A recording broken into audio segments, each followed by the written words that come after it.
Previously on Alan Wake, Alice has been kidnapped. Alan, please help me. Alice? You'll do exactly what I say if you ever want to see your wife again. I can't tell anyone except my agent Barry. Damn it, Barry, they'll kill her! You're my best friend, and I'm worried that you're not right in the head. The ransom is a manuscript I supposedly wrote that's coming true before my eyes. It happened just the way it was on that page. So dark. I have found only a few scattered pages. I want the entire manuscript. The deadline is in 2 days. I found Mr. Wake's pages.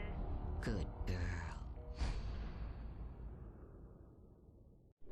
How the hell did she get her hands on the manuscript anyway? I don't know. She's resourceful. I told you you were too hard on her. Listen, I found out all sorts of interesting stuff while I was digging around. Yeah. Mr. Wake, it's Sheriff Breaker. We have an FBI agent here, Agent Nightingale. FBI? He's anxious to see you. You'd better come to the station. Okay, I'll be right over, Sheriff. Let's make this quick, huh? Help you folks? Name's Randolph. I'm the manager. We're looking for Rose. Works as a waitress down at the diner. Rose, sure. Nice girl. Who wants to know? I'm Alan Wake. The writer, huh? I heard on the radio you were visiting. Well, I'll show you her trailer. That Rose, she's a nice girl. Always pays her rent on time. As I was saying, Al, I found all sorts of weird stuff from the local newspaper's archives. This place is crazy. Disappearances, mysterious deaths, urban legends come true, and get this, most of this stuff takes place around Cauldron Lake. Well, you ain't wrong, mister. The Indians thought the lake was a doorway to the underworld. I'm the God-fearing type myself. I don't hold with that sort of thing. Yeah, okay. Anyway, there was an island there owned by a guy called Thomas Zane. Now, some of the articles I found about him make him out to be a famous writer, but I ran a bunch of searches, couldn't find a single thing he wrote. Zane was heavily into diving, so much so that the place came to be called Diver's Isle. But the volcano under the lake erupted in 1970, and Zane went down with the island.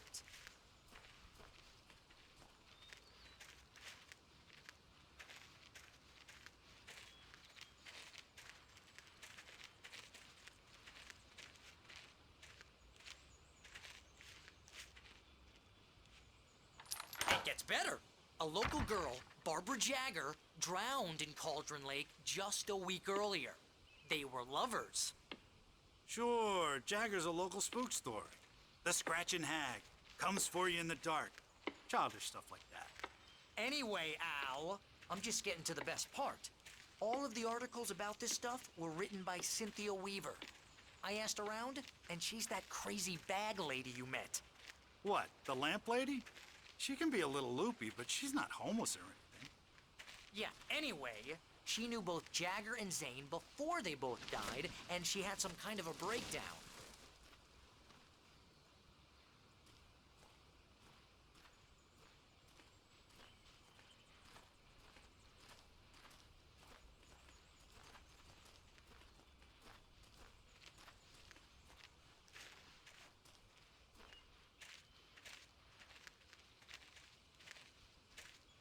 Well, mister, this here's Rose's trailer.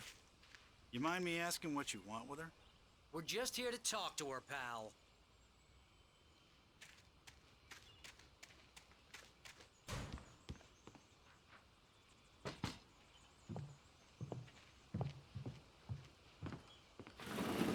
Welcome to...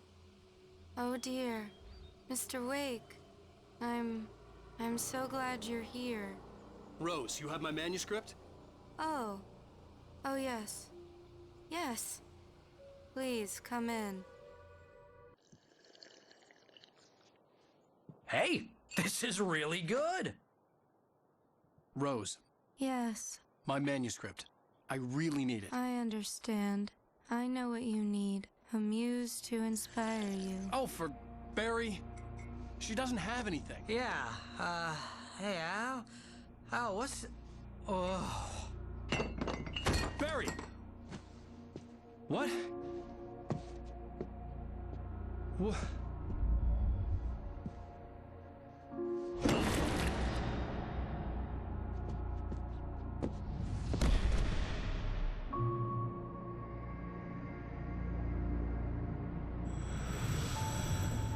coming for you, hiding in my barber's skin. I'm too weak to stop it. You must turn the lights on. I promised I'd come visit you and your lovely wife. You must finish what you started. I insist. You must turn the lights on. Turn the light on. Back to work, boy.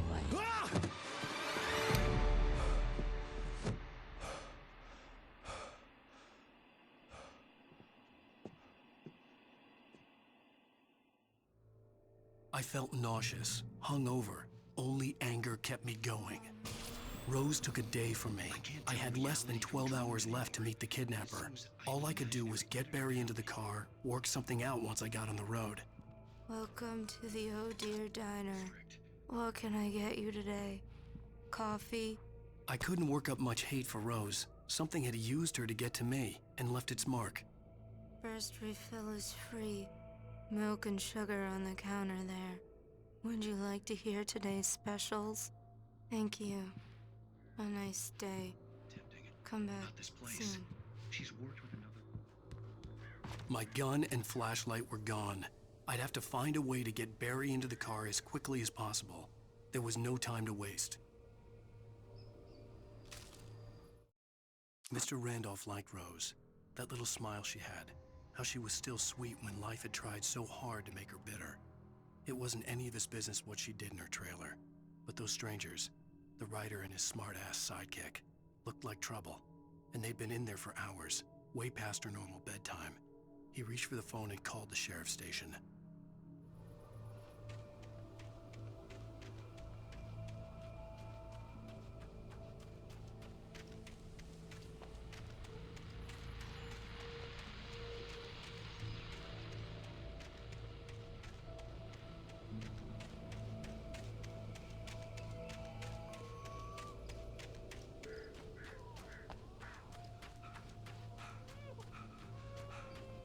Oh, you're gonna get it now.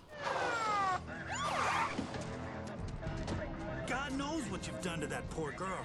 This is Agent Nightingale, FBI! Get him up, Hemingway! You're under arrest! You move a muscle, I'll unload right in your goddamn face! Stay right where you are, Blaine!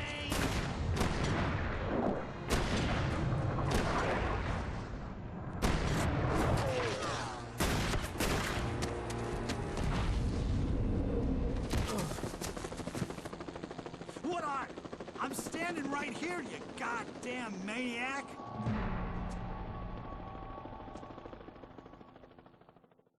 I hated to leave Barry behind, but there was no way I'd miss my appointment with the kidnapper.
Come on, guys.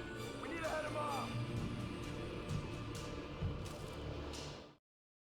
For decades, The darkness that wore Barbara Jagger's skin slept fitfully in the dark place that was its home and prison. It was hungry and in pain. It dreamed of its nights of glory when the poet's writing had called it from the depths and given it a brief, terrible taste of power and freedom.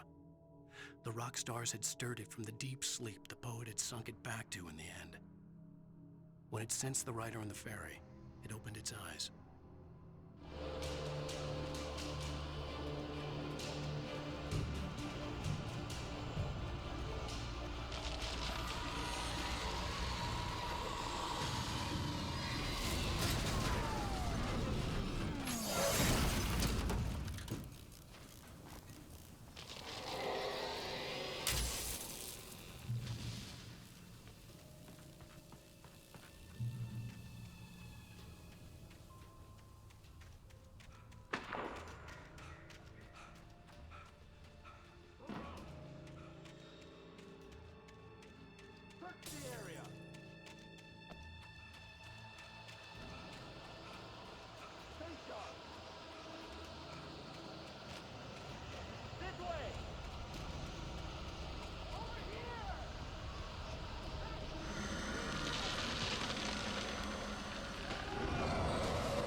This horror was everywhere I went, circling me. The cops didn't stand a chance. They were after a writer, not a monster.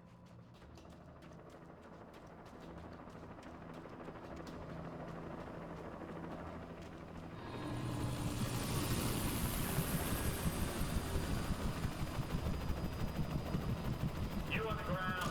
Hold it right there. There's nowhere to run. Freeze!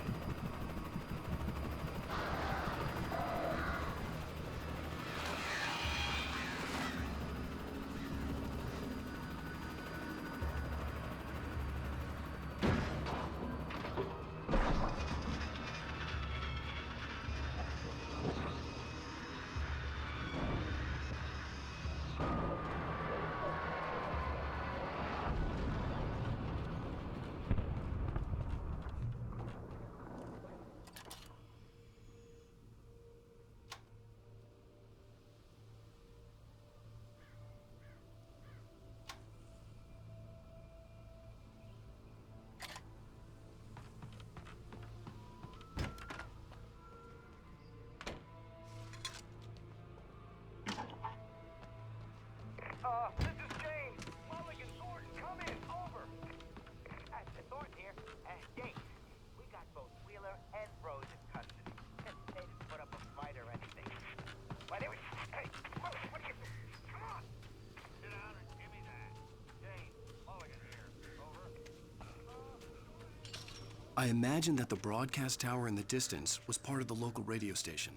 Maine seemed like a decent guy. Perhaps he could give me directions to the coal mine.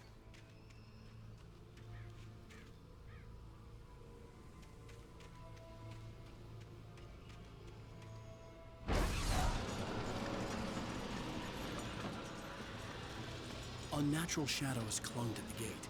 The darkness that was after me was trying to stop me. I wouldn't get through without a light.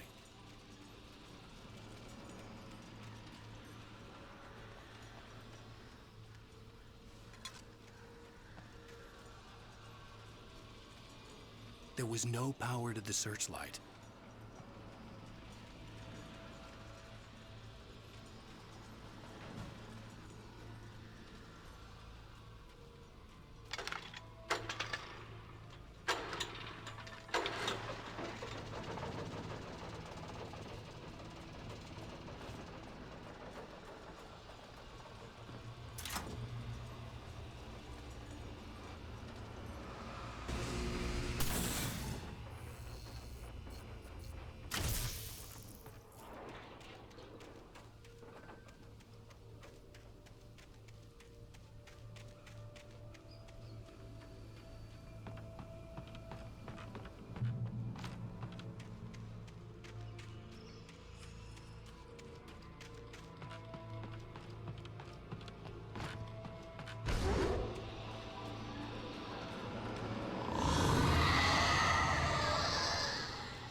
It took me a moment to recognize the flashbang grenades.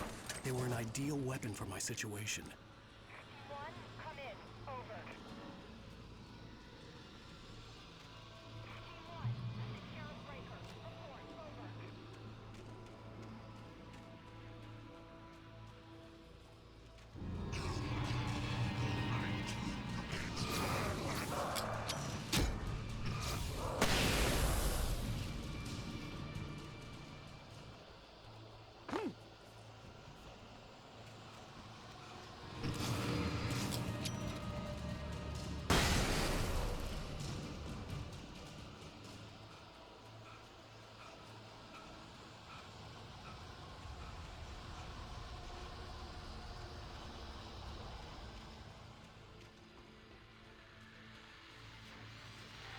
And here's another call. You're on KBF-FM with Pat Maine. It's Milt Peabody, Pat. What's on your mind, Milt? Well, I live near the trailer park, Pat, and there's a big ruckus going on over there. Well, that's just up the road from me, too. What's going on, do you know?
I hope Maine could lend me a car to get to the coal mine. Pat, it's Lorna Miles. Oh, hello, Lorna. What do you have for us? Well, I just know supplies got spotted with the trailer park. What do you mean? It's a trailer park. Of course you're going to have trouble in a place like that. I mean, what do you expect? The sheriff should be helping us normal citizens instead of wasting resources on those people. Well, Let the trash sort themselves out. I'm sorry, but my granddaddy settled in Bright Falls in 1911. well, thank you very much for that compassionate viewpoint, Lorna. Oh, here's a little surprise. The famous writer Alan Wake just walked in, folks. I'm going to see if I can talk him into an interview. Come on in, Mr. Wake. Oh, I'm so glad you could find the time to do this, Mr. Wake. Nowhere to run now, Dan Brown. You back away from me. Don't hurt. Whoa. Everyone calm down. Put the gun down. We're all friends here, right? Cool your jets, Nightingale. We got him. Dude, priest! What the hell's the matter with you? There's a civilian in there.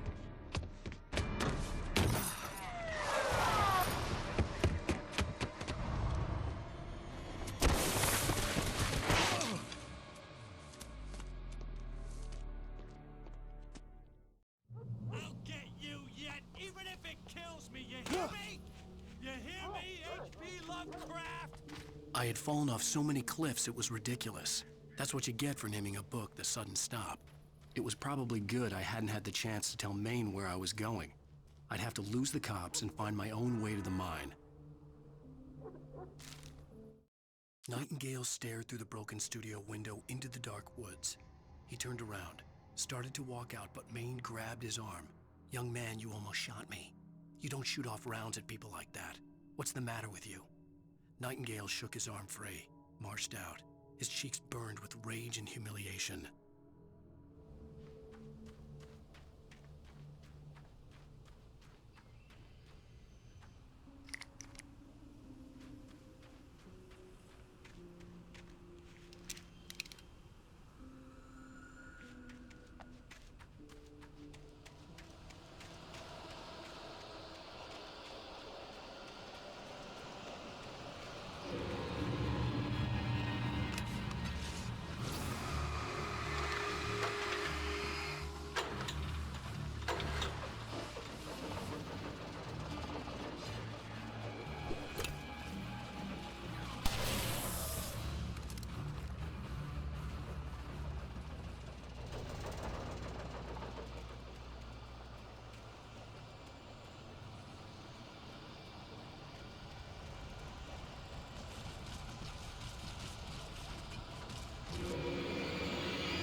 There was no sensible reason for the power company work lights to be here.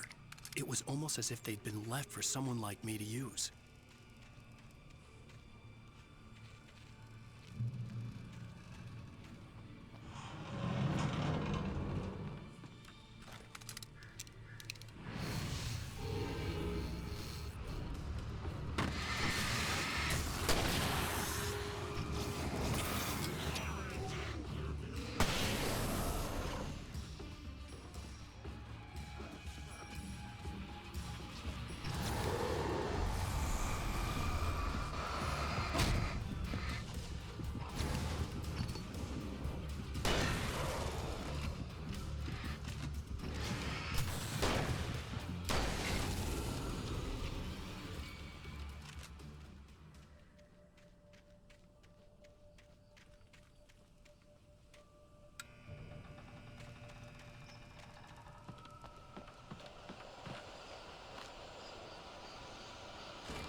Sarah trusted her gut, and her gut said Agent Nightingale was an asshole. He felt wrong, and it wasn't just the smell of stale booze. It was in the way he flashed his badge, pulled rank, the look in his eyes when he wanted answers. Where was Alan Wake? What was this about an accident? Where was his wife? And most importantly, why did she let Wake go? He wouldn't answer her questions. Federal business was all he'd say.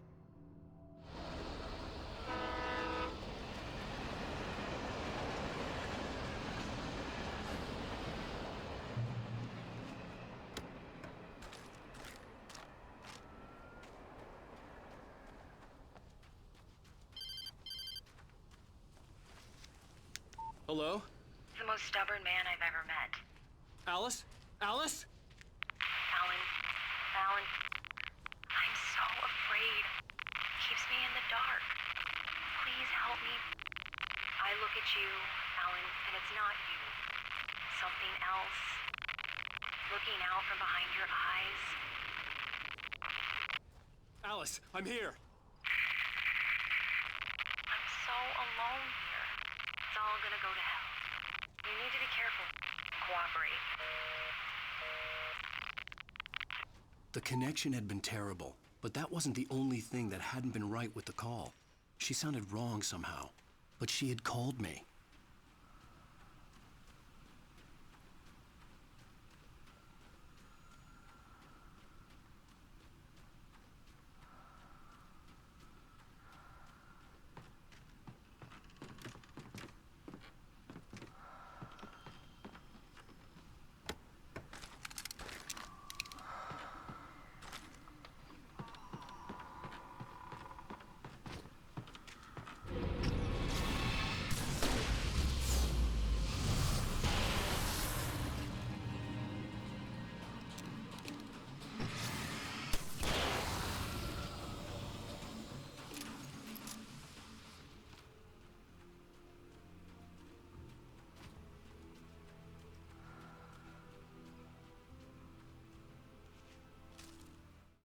The pipe wrenched itself loose from the bridge's steel framework.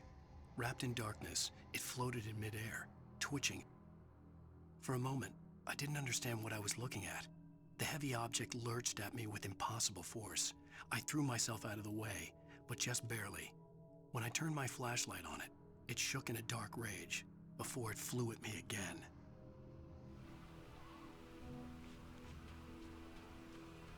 I could see a railway bridge up ahead, and a warehouse of some sort on the opposite shore. I hoped I could find a car from there.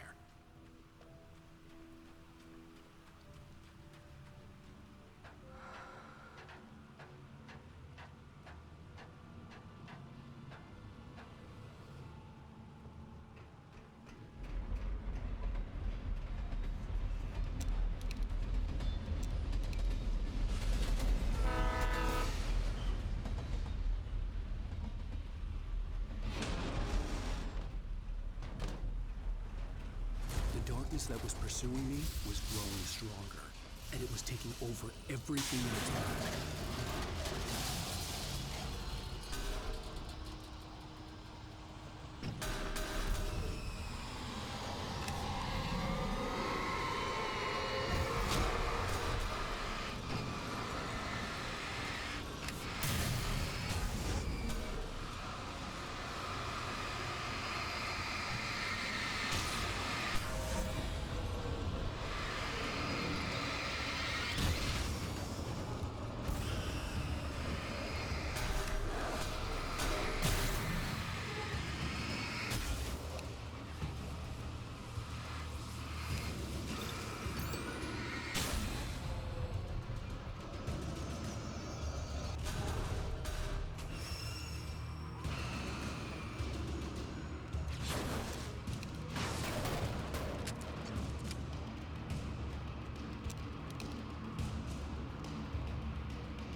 I slammed the door shut right in his smug face. He pleaded for me to open the door. True to form, the asshole actually thought I would obey. I had no sympathy left, no guilt either, not for him. I took a moment to savor the scream. I bet I had a smile on my face. It was all that I had time for. The dark presence was inside the lodge with me.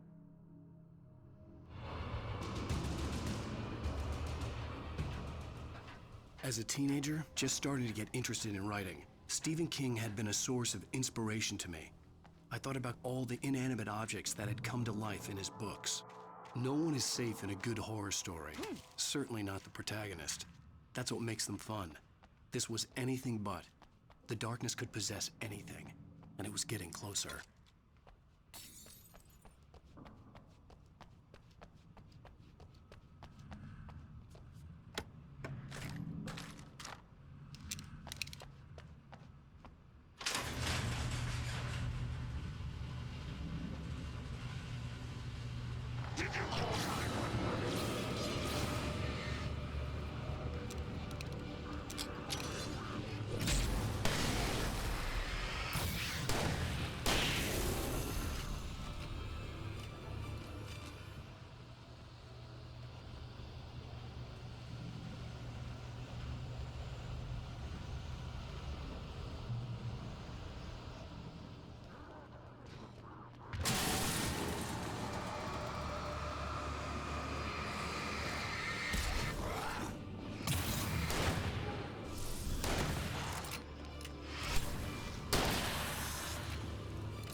We take the facts of our existence for granted, unaware that they are merely a thin veneer of desperate self-delusion, covering a vast cosmos of madness and horror.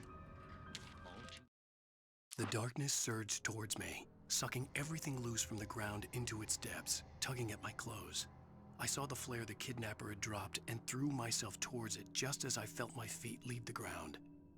The darkness embraced me with the force of a tornado. Somehow I managed to light the flare. The darkness roared and cast me away. I fell toward the dark waters of the lake far below. The stars are right. In Night Springs.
I had never been this glad to see the sunrise. I had a couple of hours to get to the coal mine.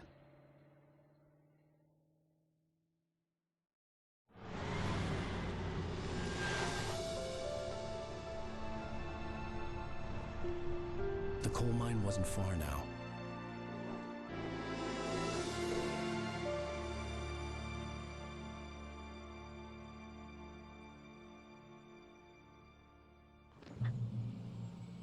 Today, I would meet the Kidnapper, and he would give me Alice. I wouldn't give him any other choice. A drowning man will clutch at a straw.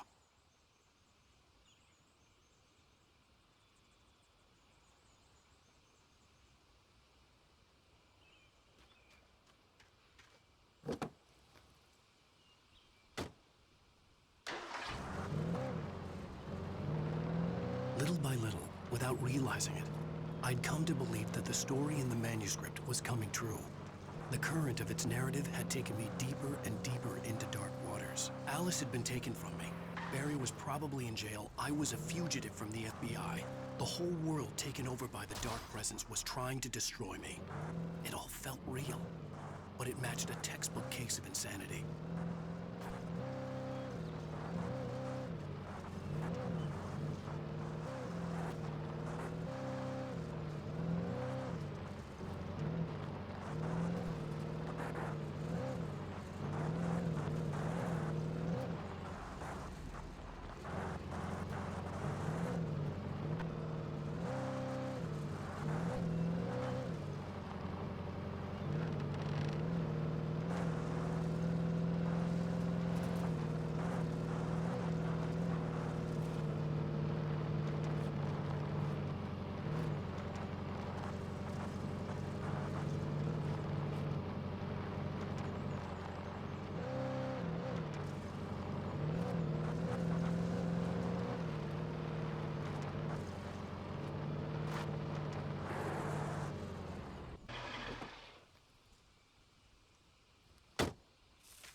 I was early. I was supposed to meet the kidnapper at noon in the main building. The coal mine was quiet. It was a museum now.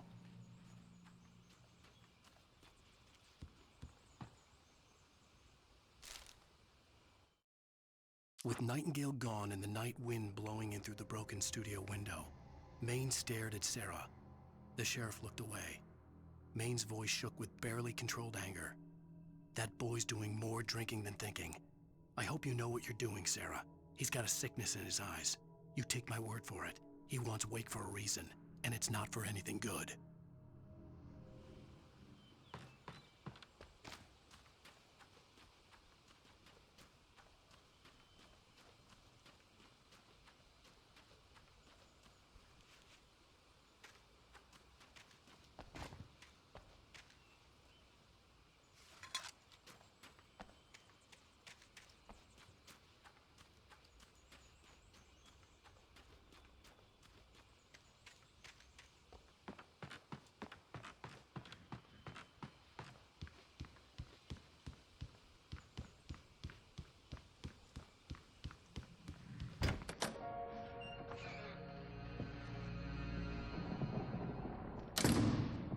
I didn't want to go outside.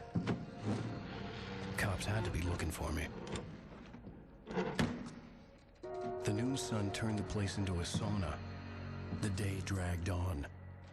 Different scenarios ran through my mind. Ways of how I'd torture the kidnapper to get Alice back. Or the different horrible things he could have done to her. I imagined her dead. I had no way of knowing she was still alive. It was killing me. I was running on blind hope. It was all a waste of time. The bastard never showed up.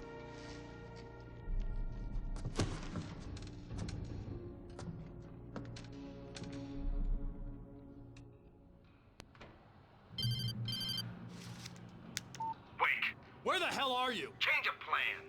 You know where Mirror Peak is? It's a big mountain north of where you are. You follow the path from the mine, you can't miss it. There's a lookout point there. I'll be waiting. I'm through being jerked around by you. You want to see your wife alive? Because if you do, you better watch what you say to me. Do we understand each other? I want to talk to Alice. Yeah, and I want the manuscript. Don't keep me waiting, Wake. Hello? Hello? I'm gonna kill him! I had to get to Mirror Peak. It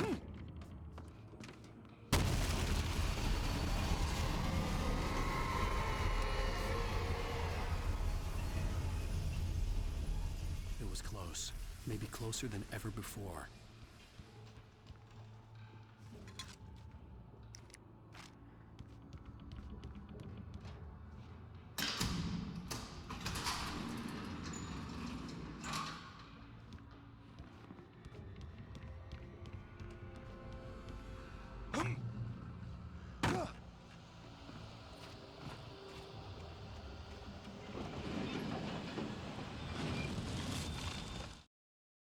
When Thomas Zane fell for Barbara Jagger, it happened fast. She was young, vibrant, and beautiful, full of life. He had never been a very happy man, and without any seeming effort, she had changed all that. Zane felt good for the first time in his life. Everything she did was another piece of a jigsaw puzzle he hadn't even known he'd been missing. And best of all, she made the words flow, strong and sharp. She was his muse.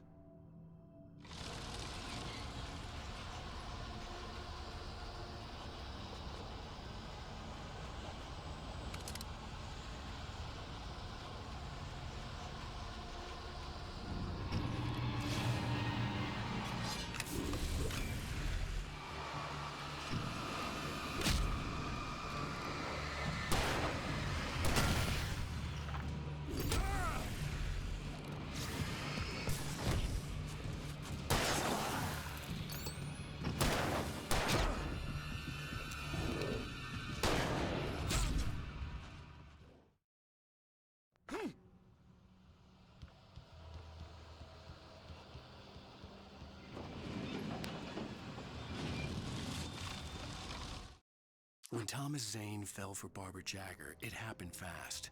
She was young, vibrant, and beautiful, full of life. He had never been a very happy man, and without any seeming effort, she had changed all that. Zane felt good for the first time in his life. Everything she did was another piece of a jigsaw puzzle he hadn't even known he'd been missing. And best of all, she made the words flow, strong and sharp. She was his muse.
The only way to reach the hillside ahead was to go through the building.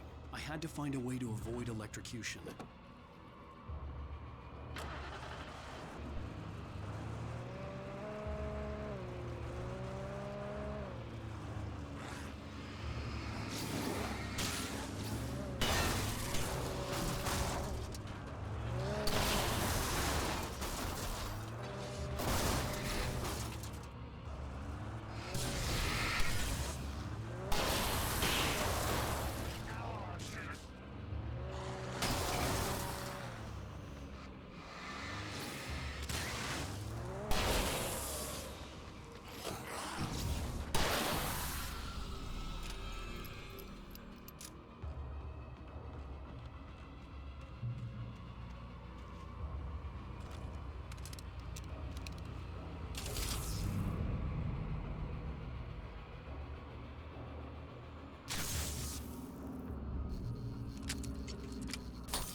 Some of the Taken retained echoes of their former selves, but these were just the nerve twitches of a dead thing.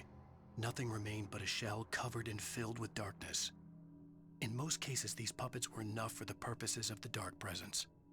But for anything more elaborate, as with the writer, it was different. It needed his mind.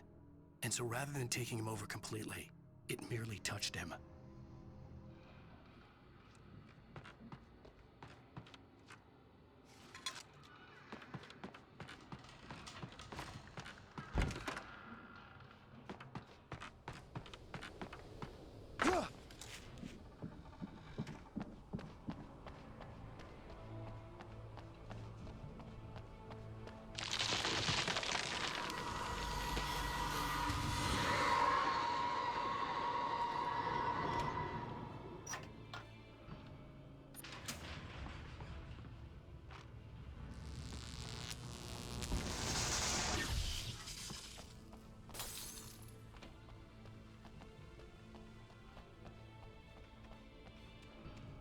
There was no way the flashbang grenades were standard power company equipment.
I stared through the bars of the jail cell.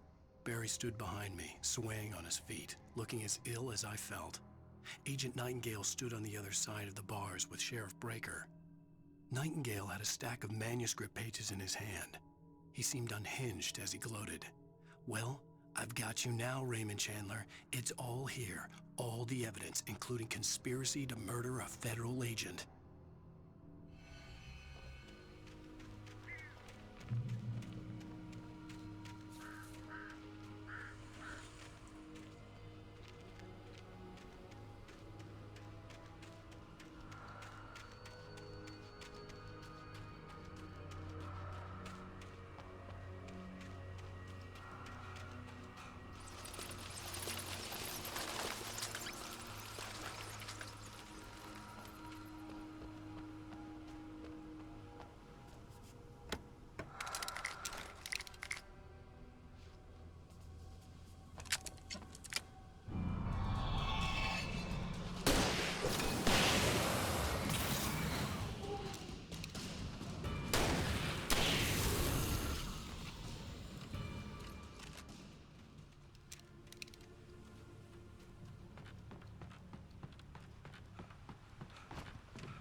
I had no real plan. I was going to give the kidnapper all the manuscript pages I had for Alice. If that wasn't enough, I'd hold him at gunpoint and make him talk.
dark presence was moving ahead of me in the same direction I was going. A cold feeling settled itself in the pit of my stomach. Was it going for Alice?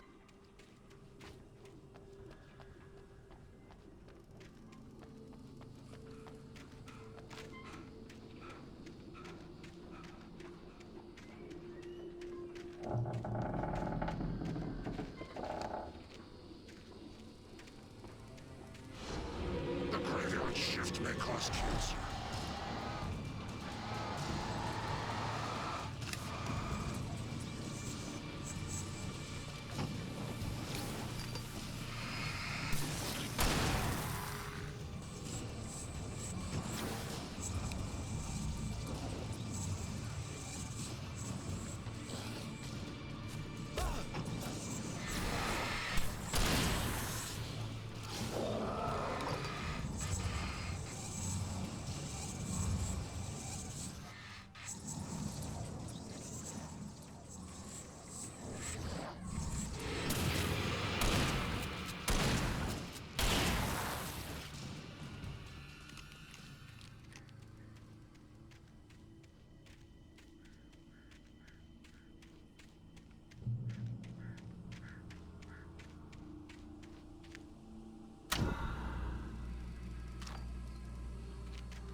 The place was dead, a ghost town. Had been for decades, maybe a century.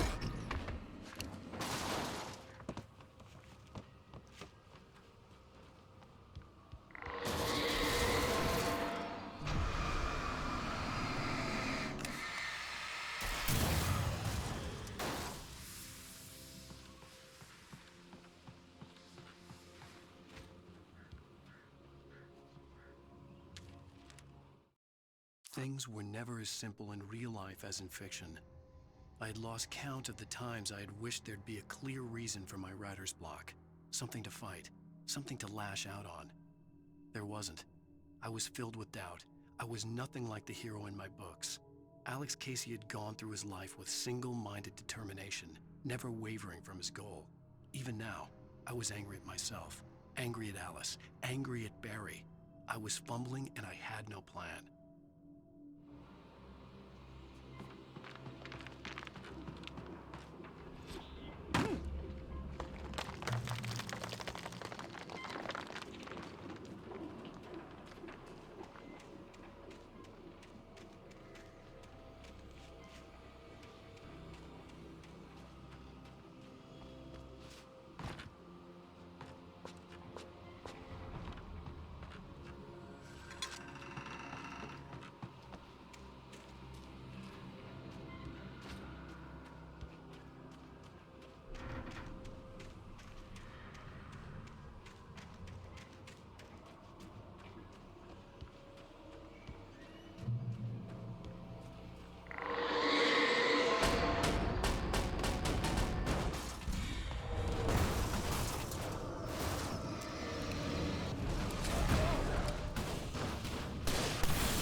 side of writing is a struggle.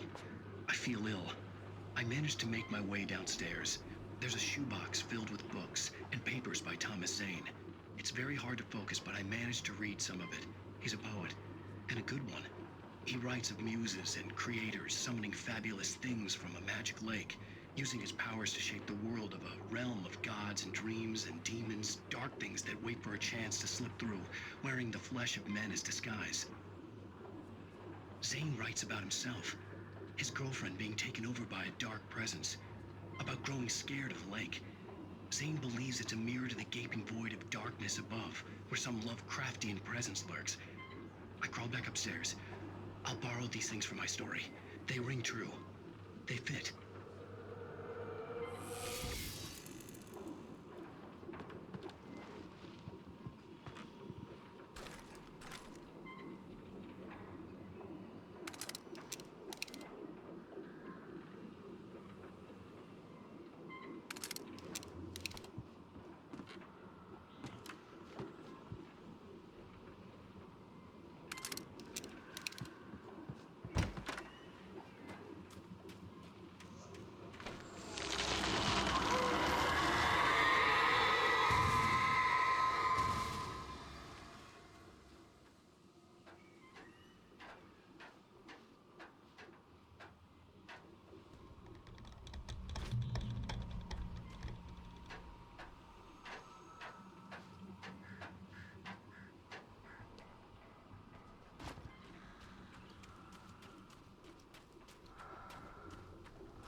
The kidnapper had sent me a text.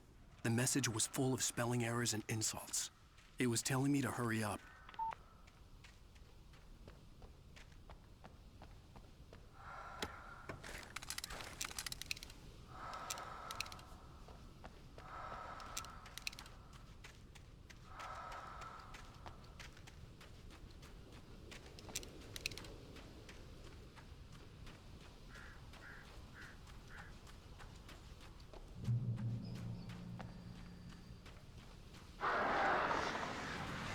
Birds.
Without warning, the headache stabbed at my brain.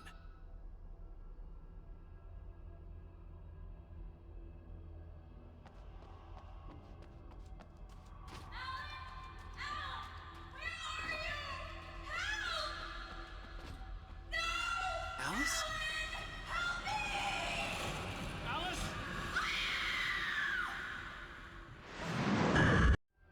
losing it. I gotta get out of here.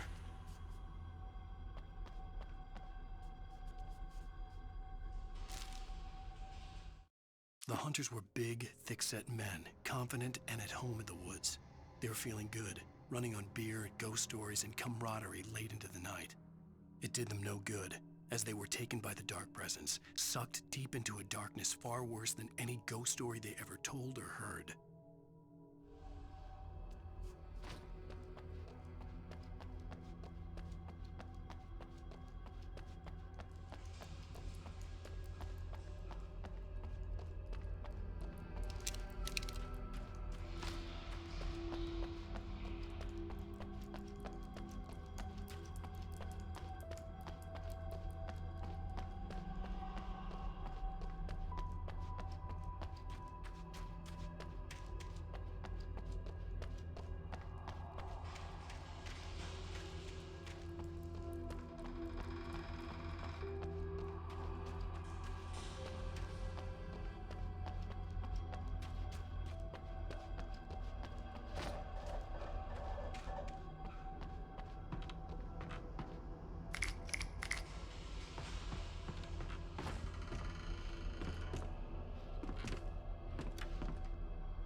Even behind the closed doors and curtains of his grimy room at the Majestic, the local motel, Nightingale could feel the locals' eyes on him, the unrelenting pressure of their judgment.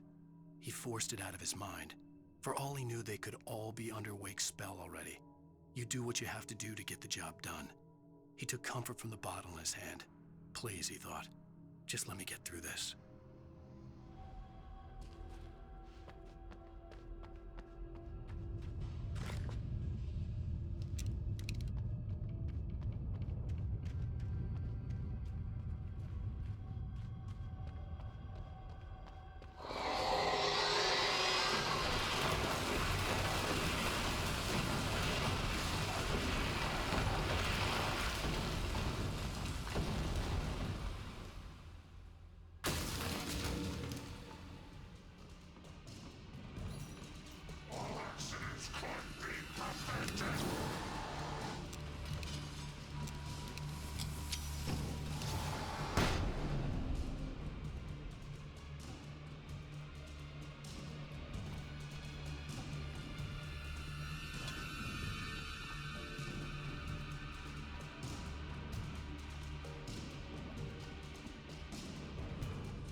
I'd have to make my way up this mine shaft in order to go on.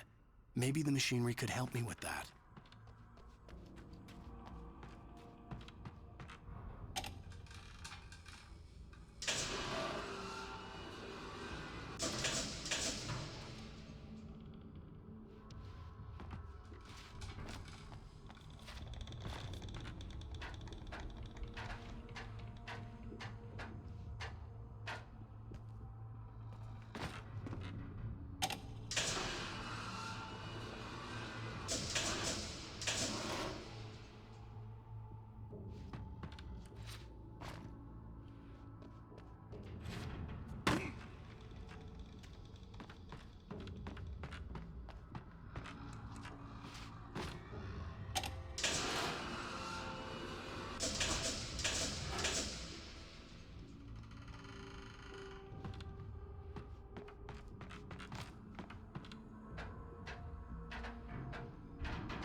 Lightning flashed behind the windows of Cauldron Lake Lodge. Tor Anderson laughed and held the steel hammer above his head. Nurse Sinclair was trying to calm him down without success. Tor grinned madly and shouted, "My hammer's up. Here's a friendly poke from Molnir, wench." He brought the hammer down with all his might on Sinclair's head. "We're on a comeback tour, baby."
Maud had checked all of Stucky's rental cabins.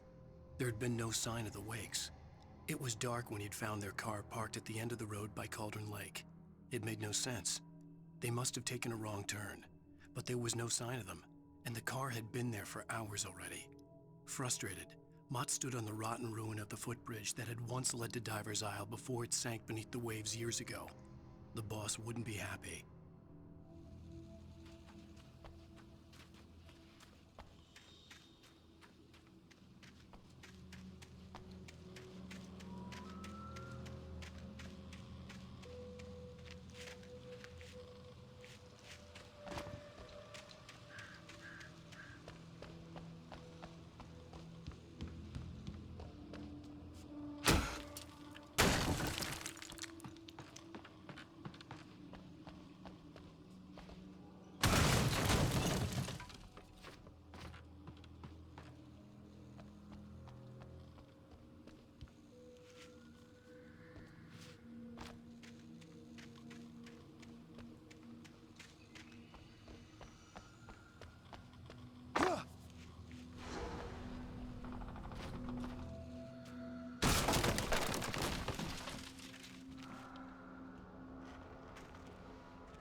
I could see Cauldron Lake. I thought I could make out the spot where the island and the cabin had been.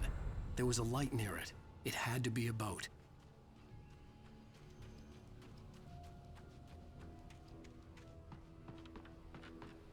I was close now.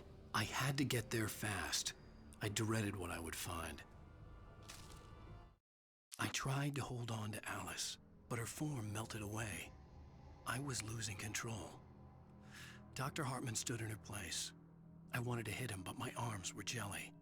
He smiled. It was a reassuring smile, and I hated him for it. I had to give you a sedative. Don't fight it. You went through another rough period. Right now, it's very important that you stay calm. We don't want you to have another episode. You're a patient at my clinic. Have been for a while now.